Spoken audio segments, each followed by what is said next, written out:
Xin chào tất cả các bạn. Hello everyone, my name is Nhật Minh. Hello dear friends, my name is Dạ Thảo. Chào mừng các bạn đến với khóa học tiếng Anh online căn bản của Trung tâm Ngoại ngữ KON-TIKI, Long Biên, Hà Nội. Các bạn và các em học sinh thân mến, vậy là chúng ta vừa kết thúc loạt bài học về động từ, một thành phần ngữ pháp rất quan trọng trong câu. Từ đầu khóa học, các bạn đã được học rất nhiều kiến thức về đại từ, danh từ, mạo từ, tính từ, trạng từ và động từ. Hy vọng rằng đồng thời với việc theo dõi các video clips của chúng mình, các bạn cũng đã không quên thường xuyên thực hành làm các bài tập và hội thoại cùng phần mềm AMD. Qua đó dần dần nắm vững và thông hiểu các quy tắc ngữ pháp và cấu trúc rắc rối trong tiếng Anh. Chặng đường phía trước của chúng mình chẳng còn bao xa nữa đâu các bạn ạ. Trước khi đến với bài học ngày hôm nay về giới từ, chúng mình có một tin vui dành cho các bạn. Nội dung các video của khóa học đã được tích hợp vào các file memo. Như thế, việc học thông qua các video càng trở nên hiệu quả và trực quan hơn. Sử dụng phần mềm AMD, các bạn có thể mau chóng tiếp thu, lĩnh hội một cách khái quát toàn bộ các kiến thức ngữ pháp và các ví dụ câu, cũng như bài đọc hiểu, nghe hiểu được trình bày trong các video. Ở phần cuối video clip này, các bạn sẽ được hướng dẫn thêm cách sử dụng chức năng memo của phần mềm AMD. Hiện tại, trung tâm KON-TIKI có phát tặng miễn phí một số CD phần mềm AMD Lite với support cho các file memo của khóa học. Các bạn chỉ cần liên hệ theo các số điện thoại trên màn hình để nhận đĩa. Các bạn ơi, đừng bỏ lỡ cơ hội tuyệt vời có 102 này nhé! Bài học của chúng ta ngày hôm nay có chủ đề là Preposition, giới từ. Đầu tiên là định nghĩa. Giới từ là một từ hoặc một cụm từ đứng trước danh từ, đại từ hoặc một cụm danh từ để chỉ nơi chốn, thời gian, phương hướng, vân vân. Một số giới từ chính trong tiếng Anh như là in, at, on, of, to, vân vân. Hai là phân loại giới từ. Đầu tiên là giới từ chỉ nơi chốn, in, on, at. A. In có nghĩa là trong, được dùng, chỉ một người hoặc vật ở trong một nơi nào đó. For example, in a box, room, building, park. In a kitchen, cinema, restaurant. In a book, newspaper, picture. For example, my mother is cooking in the kitchen. Mẹ tôi đang nấu ăn ở trong bếp. What is in that box?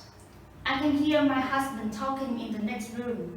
We spent a few days in a hotel. Với phương tiện xe hơi, taxi hoặc đường phố. In a car, taxi. In, on the street.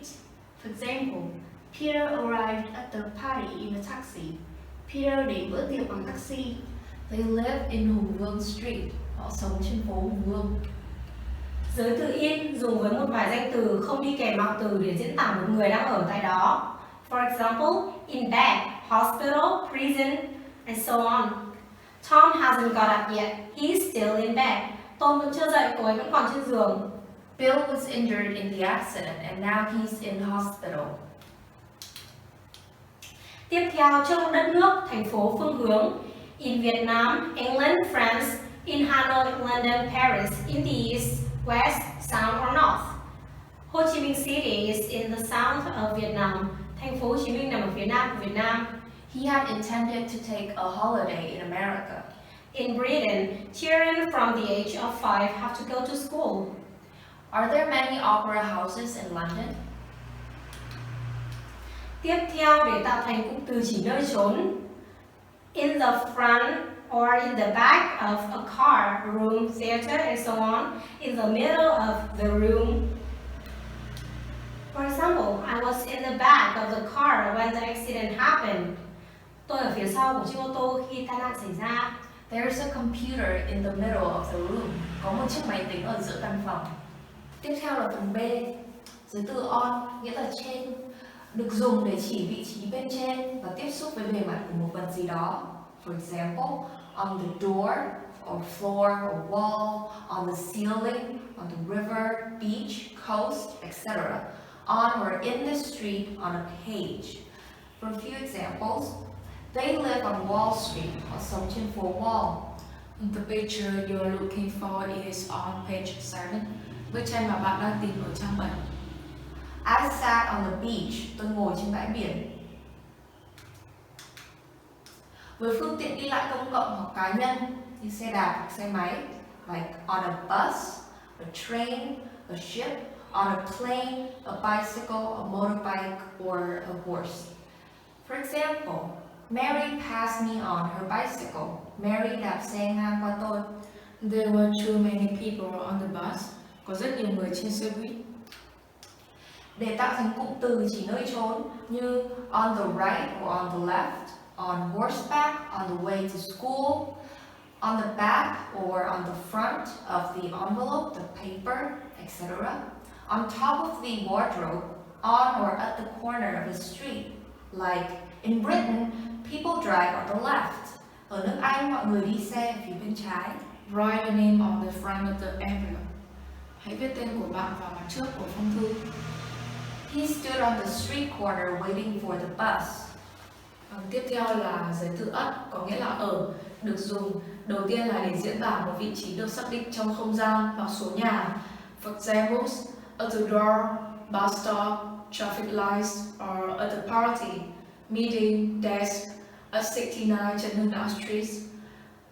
Someone is standing at the door. Có ai đang đứng ở trước cửa? She lives at 69 Trần Hưng Đạo Street. Cô ấy sống ở số nhà 69 Trần Hưng Đạo. I didn't see you at the party on Saturday night. We will ask for directions to the restaurant at the front desk. Tiếp theo là để tạo thành cụm từ chỉ nơi trốn. For example, at home, school, college, university, work, at the top or bottom of the page, at the end of the streets, at the front or back of the line, at or on the corner of the street. For example, Peter's house is at the end of the street. Nhà của Peter ở cuối phố. The garden is at the back of the building. Khu vườn ở phía sau tòa nhà. The weather was awful. We stayed home all weekend. The participants in this study were students at several colleges and universities. Loại giới từ thứ hai là giới từ chỉ thời gian in, on, at. Phần A, giới từ in được dùng đầu tiên để chỉ buổi trong ngày nói chung, tháng, năm, mùa, thập niên, thế kỷ, thiên niên kỷ. In the morning or afternoon or evening, in February, in 1999, in spring or in the spring, summer, autumn or winter, in the 1990s, in the 21st century. For example, is the museum open in the morning? Bảo tàng có mở cửa buổi sáng không? I'm hardly ever at home in the evening. Hầu như không bao giờ tôi ở nhà buổi tối. It was around 4 o'clock in the afternoon, and we want to have a snack before the show. It is always hot in summer in Vietnam. Mùa hè ở Việt Nam trời lúc nào cũng nóng phải không? Yes, it is fairly hot in summer, especially in July and August. Phải, vào mùa hè trời khá nóng, đặc biệt là vào tháng 7 và tháng 8. Tiếp theo, giới từ in còn được sử dụng trong một số cụm từ để chỉ một khoảng thời gian trong tương lai. In a few minutes, in an hour, in a day, week or month, so on. For example, Daisy has gone away, she'll be back in a week. Daisy đã ra đi, cô ấy sẽ trở về trong một tuần. I'll see Mary in a few days. Vài ngày nữa tôi sẽ gặp Mary. I'll have some breakfast ready in a few minutes. The movie is coming out in a few months. Cuối cùng, giới từ in còn được sử dụng trong cụm từ in the end với nghĩa cuối cùng, or in time với nghĩa kịp lúc. For example, Peter got very angry. In the end, he walked out the room. Peter rất giận, cuối cùng nó ra khỏi phòng. Will you be home in time for dinner? Bạn sẽ về nhà kịp giờ ăn tối. Tiếp theo, giới từ on được dùng. Đầu tiên là để chỉ thứ trong tuần, ngày trong tháng. On Monday, on the 5th of March, on this or that day. For example, I was born on the 27th of June, 1983. Tôi sinh vào ngày 27 tháng 6 năm 1983. Thứ hai là để chỉ buổi trong ngày cụ thể hoặc một ngày cụ thể. For example, on Friday morning, on Christmas Day, on New Year's Day, on my birthday. For example, see you on Friday morning. Hẹn gặp bạn vào sáng thứ Sáu. They arrived in Vietnam on a fine day in August. Họ đến Việt Nam vào một ngày tháng 8 đẹp trời. Tiếp theo, phần C nhỏ. Giới từ at được dùng đầu tiên là để chỉ thời gian các bữa ăn trong ngày. Like at 5 a.m., at sunrise, at sunset or at dawn, at noon, twilight, at night or midnight, at breakfast or lunch or dinner or at supper. For example, I get up at 5 o'clock every morning. Tôi dậy lúc 5 giờ hàng sáng. The ancient Greeks would log at midnight. At còn được dùng để chỉ một dịp lễ hội hoặc một thời khắc nào đó, like at or on the weekend, at Christmas or Easter, at present, at the moment, at the same time, or at this or that time. Like, Mr. Brown is busy at the moment. Hiện tại, ông Brown đang rất bận. Are you tired? Yes, I am always tired at this time of day. Để tạo thành các cụm giới từ like at the end or at the beginning of, at the age of, at first or at last. Like, he came to live in London at the age of 25. Anh ấy chuyển đến sống ở London lúc 25 tuổi. Và cuối cùng là một số lưu ý. Chúng ta không dùng in, on, at trước all, every, this month or year, next, last, tomorrow, yesterday, and today. Like, he has worked hard all morning. Anh ấy đã làm việc vất vả cả buổi sáng. I hope to see you next Friday. Tôi hy vọng sẽ gặp bạn vào thứ Sáu tới. Ở phần cuối của bài học, chúng ta cùng tìm hiểu một số giới từ chỉ thời gian khác.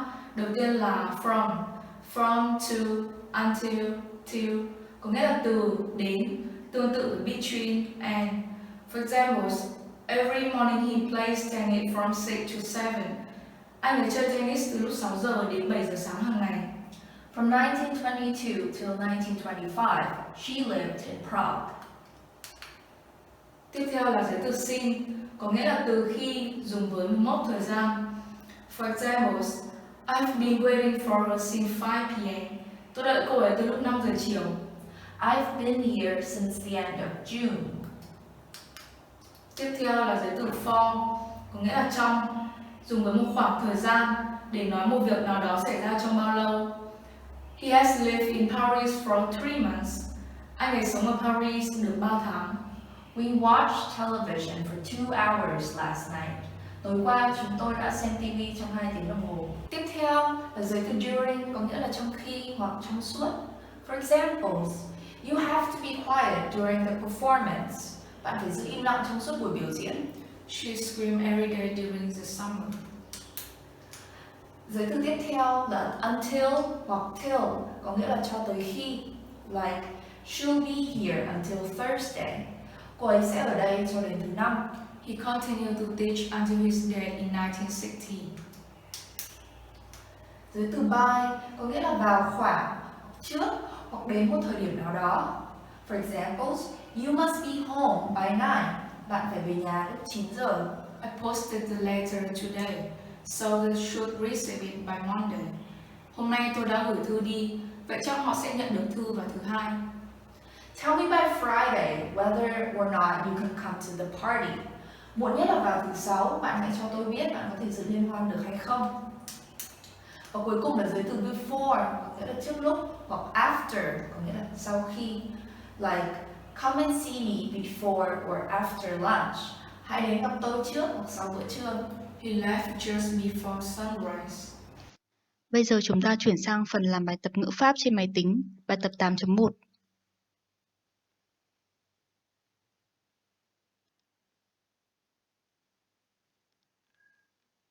Put in, at, on or in.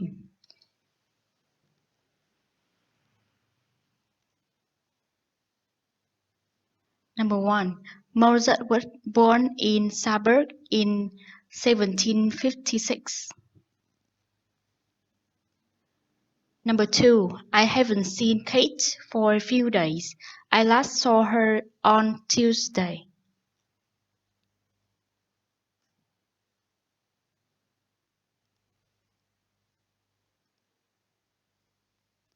Number 3. The price of electricity is going up in October.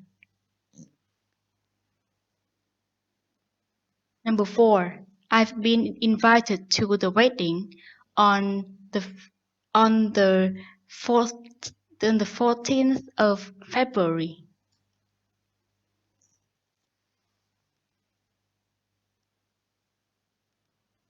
Number 5. Hurry up, we've got to go in 5 minutes. Number 6. I'm busy now, but I'll be with you in a moment. Number 7. Jenny's brother is an engineer, but he's out of work at the moment.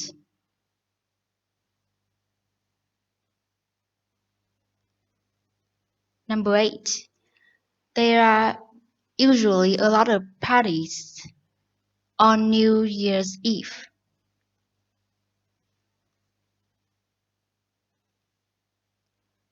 Number 9. I hope the weather will be nice at or on the weekend.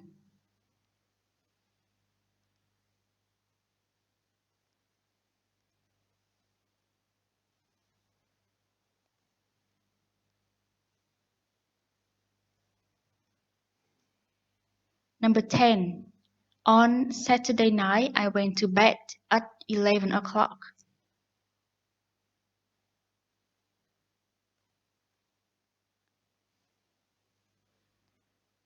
Number 11.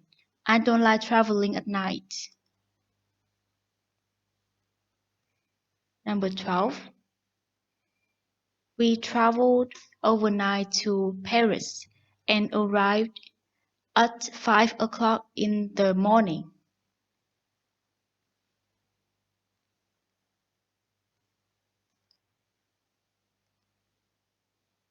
Number 13. The course begins on the 7th of January and ends sometimes in April.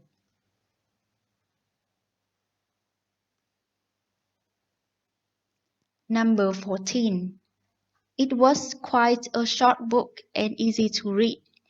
I'll read it in a day.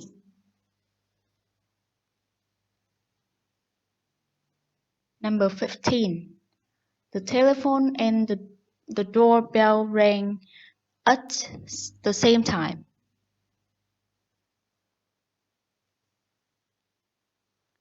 Number 16. I might not be at home on Tuesday morning, but I'll probably be there in the afternoon.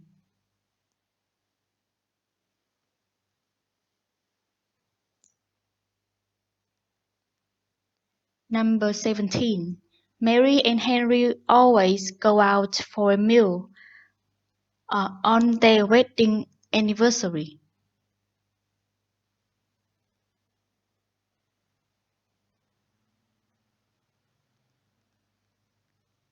Number 18. Henry is 63. He'll be retiring from his job in 2 years' time. Number 19. My car is being repaired at the garage. I will be ready in 2 hours. Number 20. We usually have a holiday in the summer. Bài tập tiếp theo là bài 8.2.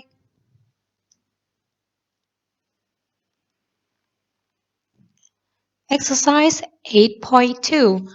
Mark is arranging a business meeting. Decide if you need in, on, or at. If you do not need a preposition, put a cross.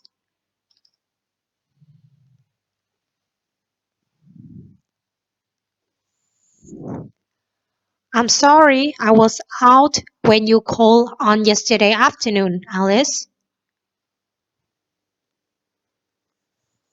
Look, I'm free on the 15th of March. Can we meet then?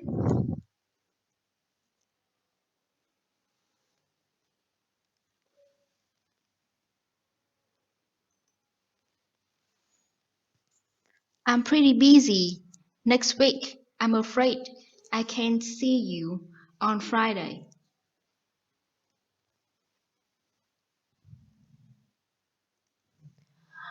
I'd like to have a meeting this month if possible. I'll be very busy in April.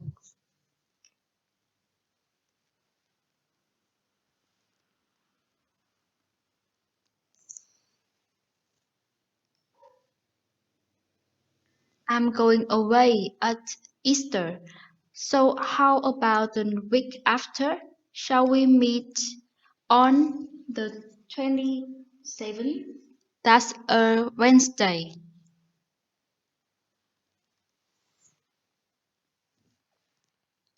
I've got an appointment in the morning, but nothing in the afternoon. Let's meet on Wednesday afternoon at 2:30.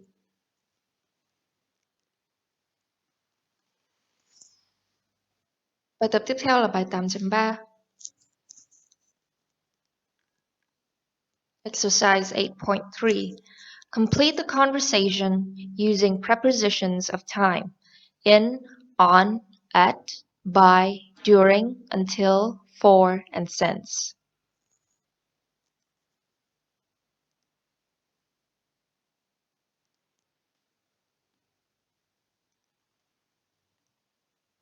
Number 1. You only bought that book on Saturday. Have you finished it already?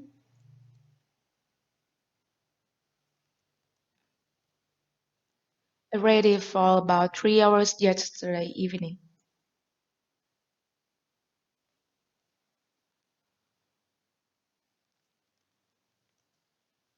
Number 2. Let's go shopping.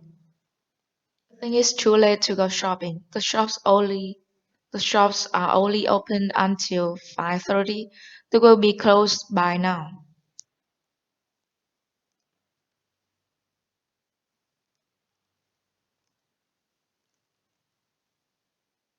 Your mo- Number 3. Your mother's birthday is on 23rd of May, isn't it? Yes, I just hope this car gets there in time.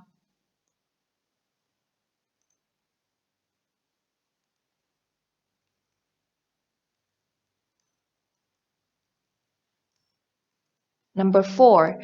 Did you take the notes during the lecture? Yes, I did. Can you lend me your notebook until Friday? Sorry, I can't. I will have to finish my report by the end of the week.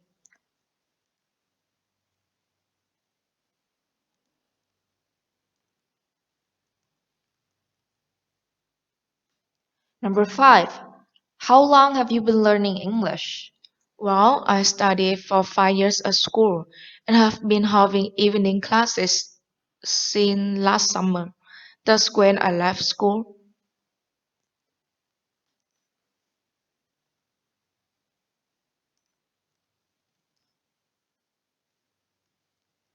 Number 6. Will the bank be open at 9:30? Yes, it always open absolutely on time.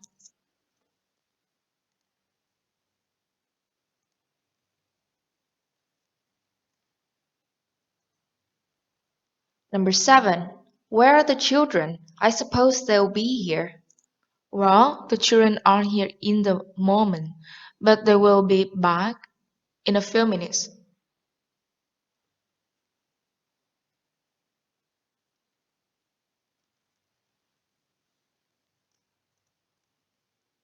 Number 7.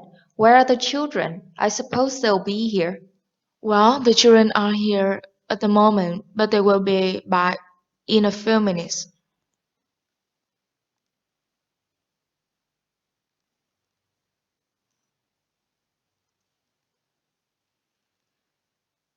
Number 8. We're leaving at 7:30, and you haven't even changed. It's okay.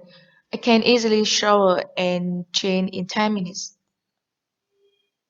It's okay. I can easily shower and change in 10 minutes.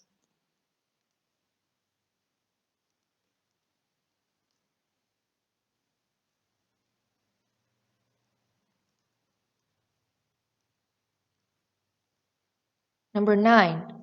When did you see Lucy last?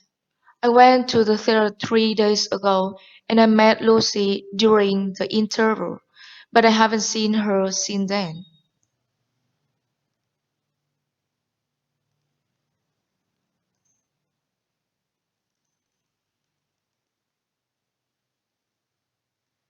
Number 10. We're having a party on Saturday evening. Can you come? Sorry, I can't. I have got some friends staying with us at the moment.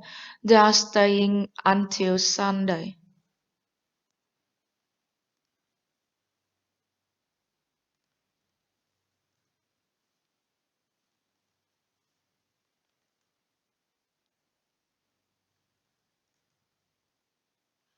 Number 11.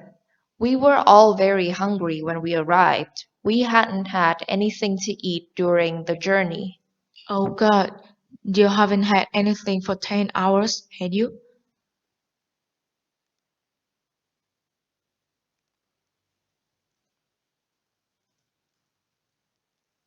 Lastly, number 12. Please hand in your complete assignment by tomorrow. I can't finish it until the day after tomorrow, I'm afraid.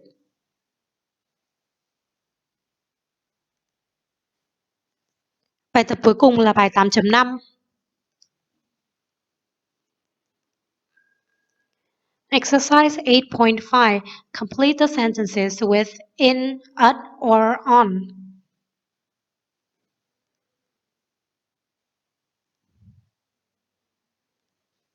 1. Write your name at the top of the page. 2. I like that picture hanging on the wall in the kitchen. 3. There was an accident at the crossroad this morning. 4. I wasn't sure whether I had come to the right office. There was no name on the door. 5. At the end of the street, there is a path leading to the river. 6. You will find the sport result on the back page of the newspaper.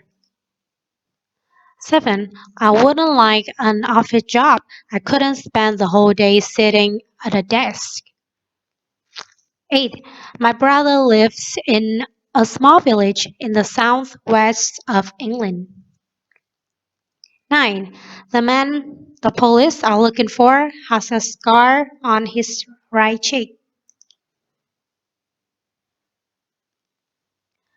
10. Natasha now lives at 32 The Avenue. 11. It can be dangerous when children play in or on the street. 12. If you walk to the end of the street, you will see a small shop at the corner. 13. Is Tom in this photograph? I can't find him. 14. My office is on the first floor. It's on the left as you come out of the lift. 15. We normally use the front entrance, but there's other entrance at the back. Bây giờ chúng ta chuyển sang phần hội thoại trên máy tính, chủ đề số 20. Visiting a sick friend, thăm một người bạn bị ốm.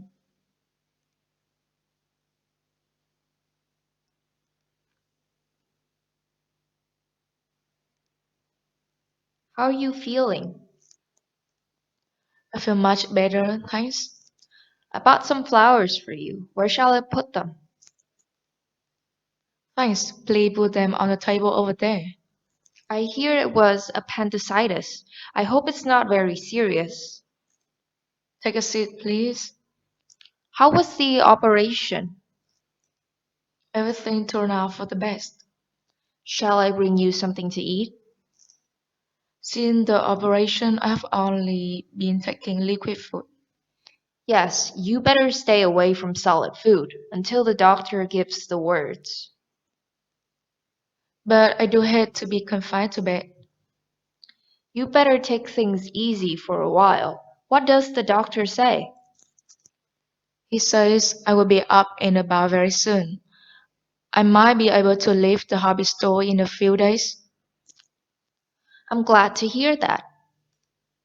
I sure appreciate your friendship. Me too. How are things in the office? Just as usual, but everybody misses you. I feel the same way about you, too. They send you their best wishes. Please give them mine. I certainly miss everyone. Well, it's too late. I'm afraid I must be going now. I will call you when I get back home. Get well soon. Journey to the West, Chapter 87. Wukong and his companions were walking through a forest, I'm glad the road goes through this shady forest. said the Tang monk. The sun is very hot this morning. Wu Jing nodded. It's nice to walk in the shade. Wukong looked around suspiciously. He knew that the forests were often filled with dangers. Suddenly, Bajie fell flat on his face. Oof! He climbed back to his feet and rubbed his nose. I'm okay, He said. I tripped on a rock. The travelers soon came to a wall running along the road. Behind the wall, they could see the roof of a house. Up ahead was a gate. I wonder who lives here. Said Wu Jing. Shh, said Wukong. I hear laughter. The monkey peeked over the wall. 3 young women were laughing and kicking a ball around. I see 3 young women. Said Wukong. Let's ask them for some food. Said Wu Jing. That's a good idea. Said Bajie. I will go talk to them. The pig headed toward the gate. Bajie, wait here. Said the Tang monk.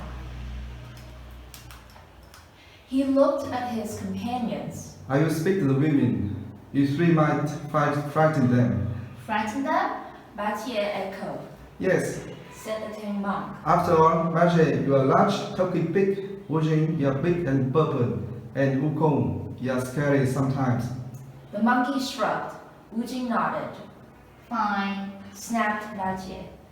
The Tang monk opened the gate and went through. He approached the women. Look, Said one woman. we have a visitor. He's a monk. Said another woman. What can we do for you? Asked the third. Hello. Said the Tang monk. I'm wondering if you could spare some food for my companions and me. The 3 women smiled. Of course we can spare some food. Said the first woman. We have plenty. Said the second woman. Come inside our house. Said the third. The 3 young women led the Tang monk into their house. As soon as the monk entered, he became scared. The interior of the house was dark and dreary.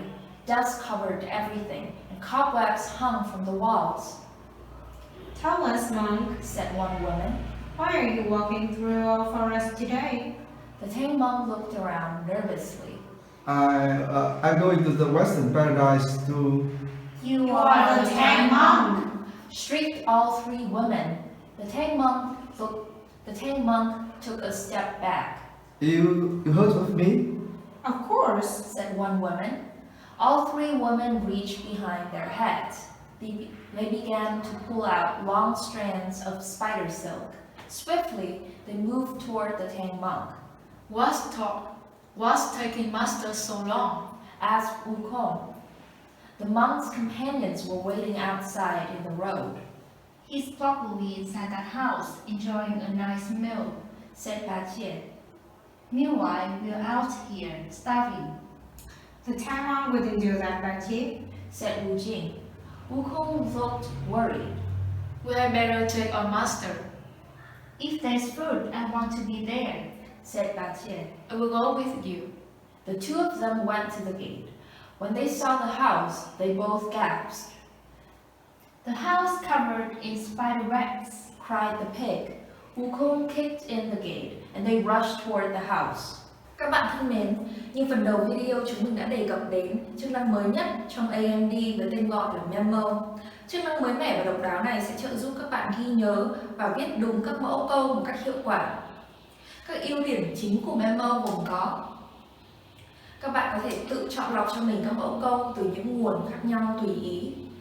Thứ hai, bạn có thể dễ dàng nhóm các câu theo chủ đề. Và cuối cùng, Memo giúp bạn luyện viết chính tả. Các video của khóa học cũng đã được tích hợp vào các files Memo. Sau đây chúng mình sẽ demo trên máy tính giúp các bạn hiểu phương pháp học kết hợp với chức năng Memo. Cho các bạn. Nào, giờ thì chúng ta bắt đầu bài học đầu tiên nhé. Are you ready? Okay, let's go. Các bạn và các em học sinh thân mến, toàn bộ các bài học ngữ pháp của khóa học tiếng Anh căn bản sẽ xoay quanh the parts of speech, từ loại trong tiếng Anh. Trong ngữ pháp, chúng ta phân loại các từ dựa theo chức năng, vai trò của nó trong câu. Để khởi động chức năng memo, đầu tiên chúng ta mở ô cửa sổ nhỏ. Ô cửa sổ này cũng dùng để làm bài tập ngữ pháp và hội thoại. Sau đó để kích hoạt chức năng memo, chúng ta đồng thời bấm hai nút Ctrl F. Khi đó thì trong memo hầu như trống, chỉ có một câu duy nhất. The roots of education are bitter, but the fruit is sweet. Ok, bây giờ chúng ta sẽ thêm nội dung vào trong memo nhé. Nội dung của mỗi video của khóa học thì thường được tích hợp vào một file memo, nhưng đôi khi là hai file. Bây giờ chúng ta thử mở một file của bài học đầu tiên về đại từ là file memo 1. Sau đó chúng ta sẽ bấm đồng thời hai nút là Ctrl và A để chọn toàn bộ nội dung của file, và sau đó chúng ta bấm Ctrl C để copy nội dung của file này vào clipboard. Tiếp theo là chúng ta sẽ chỉ cần paste nội dung này vào trong memo. Như thế là các bạn có thể thấy là trong memo bây giờ đã có rất nhiều các ví dụ câu là nội dung của video, và chúng ta thấy là memo đã được chia thành những cái nội dung này được chia thành các trang là trang 1, trang 2, trang 3, trang 4, trang 5. Và như vậy là chúng ta thấy là memo trong cái file memo này có hai phần là memo 1 và memo 2. Và nội dung của toàn bộ các ví dụ câu ở trong video đã được tích hợp vào trong memo.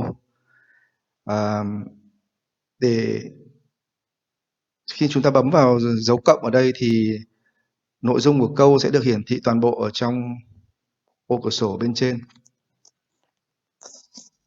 The boy yelled help, and he saw a brave dog quickly run to the rescue. John's broken his leg. He'll be in hospital for a few days.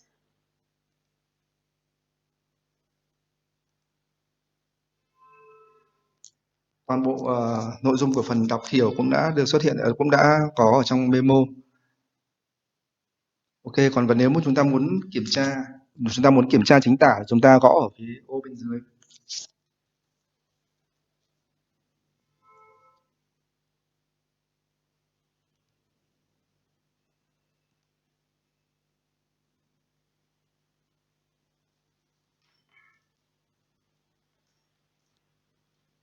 They called us.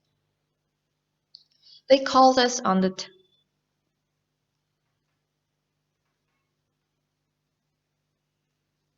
They called us on the telephone.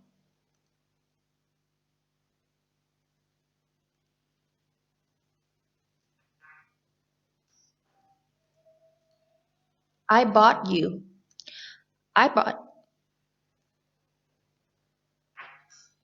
I bought you some flowers.